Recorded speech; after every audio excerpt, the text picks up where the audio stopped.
या रामपाल भी गाजर घास है।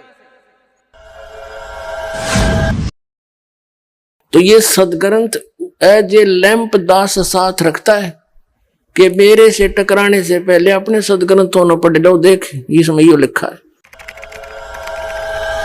मंगलसूत्र और मांग भरने पर निषेध कर दिया जाए वो।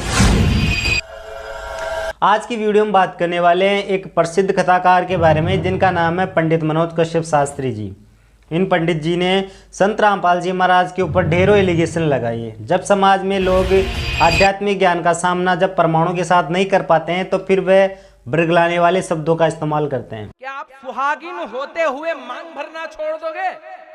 और कुछ इस प्रकार से बृगलाने वाली बात कही है कि रामपाल जी महाराज अपने महिला समर्थकों को सिंदूर लगाने के लिए मना करते हैं और ये सनातन धर्म के खिलाफ है। नीतियां एक भी सनातनी नीति नहीं है। लेकिन जब हमने इस बारे में तथ्यों को खंगालने की कोशिश की तो हमारे सामने कुछ अलग ही रिजल्ट निकल के सामने आया। हमने पाया कि संत रामपाल जी महाराज किसी को भी सिंदूर लगाने के लिए मना नहीं करते, बल्कि संत रामपाल जी महाराज अपने सत्संगों के माध्यम से ये बताते हैं कि महिलाओं को एक से अधिक श्रृंगार नहीं करना चाहिए। और एक रिसर्च के मुताबिक ये भी बताया जाता है कि महिलाएं सजने संवरने में अधिक रुचि रखती है। और जब हमने इसको थोड़ा डिटेल में समझने की कोशिश करते हैं तो पता चलता है कि जब महिलाओं को एक से अधिक श्रृंगार करने की परमिशन दी जाती है तो फिर वह लगभग 16 श्रृंगार ही करने लग जाती है। वह हाथों में नेल पॉलिश लगाने लग जाती है, वह होठों पे लिपस्टिक लगाने लग जाती है, वह आँखों में काजल लगाने लग जाती है, वह पैरों में पायल पहनने लग जाती है, हाथों में मेहंदी लगाने लग जाती है, चेहरे पे मेकअप करने लग जाती है और परफ्यूम लगाने लग जाती है। एक तरीके से वह पूरे के पूरे 16 श्रृंगार करने लग जाती है। तो इस प्रकार से क्या होता है कि चूड़ियों की खनखन और पायल की छन इस प्रकार से जब सत्संग में सुनाई देती है अन्य को तो उनका भी ध्यान उनकी तरफ आकर्षित हो जाता है।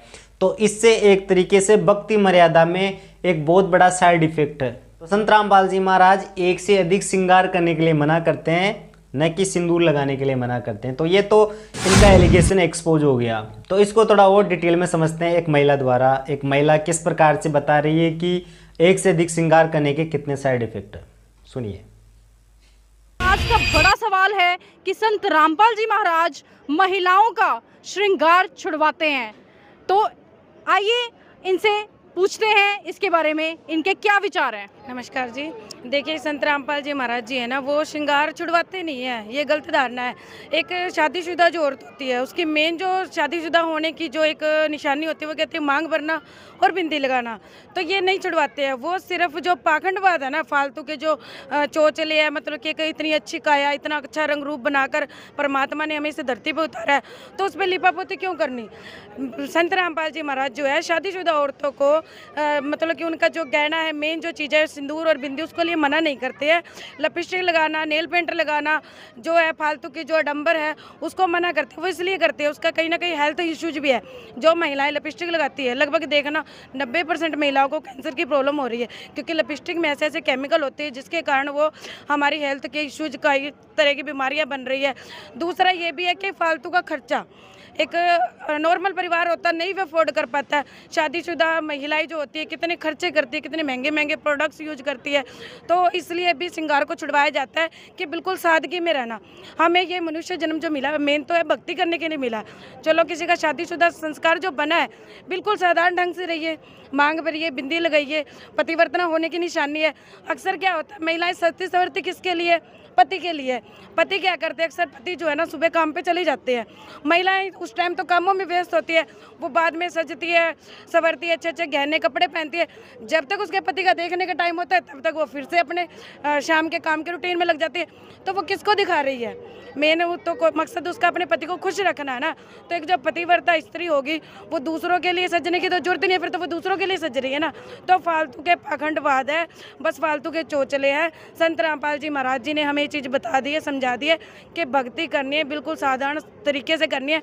एक और रीज़न है, जब हम सत्संग में जाते हैं, किसी भी सत्संग में महिलाएं जब बहुत ज़्यादा तड़क भड़क वाले कपड़े और श्रृंगार करके जाती है, अक्सर क्या होता है जो सत्संग सुन रहे होते हैं लोग, उनका सभी का ध्यान उनके ऊपर अट्रैक्शन हो जाता है, जिससे कि वो बाधक बनता है। सत्संग भी नहीं सुना जाता, वो भी एक बाधक बनता है, जैसे चूड़ियों की खनखन से, पायल की छन से। तो मतलब ये बहुत ज़्यादा डिस्टर्ब करता है सत्संग को। सत्संग का मतलब होता है वहाँ जाके संत के विचारों को सुनना, उसके अपने अंदर उसको समाना। तो जब हम डिस्टर्ब ही हो जाएंगे, हम भी डिस्टर्ब रहते हैं, सामने वाले भी डिस्टर्ब रहते हैं, तो फिर उस सत्संग में जाने का, उस श्रृंगार का फ़ायदा ही नहीं है कुछ भी।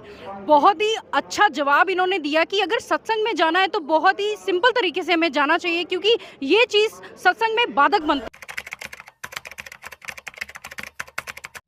शराबी, कबाबी, स्वार्थी, निर्लज ऐसी पिक्चरें बना दी। देखते अब देख लो पश्चिमी देशों में नग्न नाच हो रहा है, सरेआम जो घूम रहे हैं जैसे पशु घूमया करें नंगे, कोई कुर्ते के छोटे छोटे कपड़े पहनकर बहन बेटियां भी सरेआम ऐसे घूम रही है। तो ऐसी निर्लज्जता कर दे। अब ये हमारे समाज में भी घर करने लगी। पहले ओठों पर लिपस्टिक, ये नाखून पॉलिश और उस तरह के लटक मटक, ये पाउडर चटक मटक, ये कोई बहन बेटी हमने करती नहीं देखी। ऐसी वो वैसा ही किया करती थी, उनको घटिया औरतें माना करते थे। और आज देख लो जब कोई भी पीछे नहीं रही बहन बेटियां, इसी बूंदी पॉलिश लाऊंगी, इस पूरे नौन लाल कर लेंगी, मुंह ऐसा बूंदा लाल, देखते बूंदा शक्ल भी ना अच्छी लगे। तो इस तरह की ड्रामाबाजी इस काल ने करवा दी, हमें निर्लज बना दिया। और सरेआम डांस करती हैं ब्याह शादी में, बेटियां नाचे, बूढ़े बाप नाचे, बूढ़े बेटी नाचे, बूढ़े माँ नाचे। अरे थारा गजब, इधर वैसा ही नाचा करती थी कि तो बंद कोठों में, आज सरेआम नचा दिए काल ने हमारे को। हम निर्लज हो गए।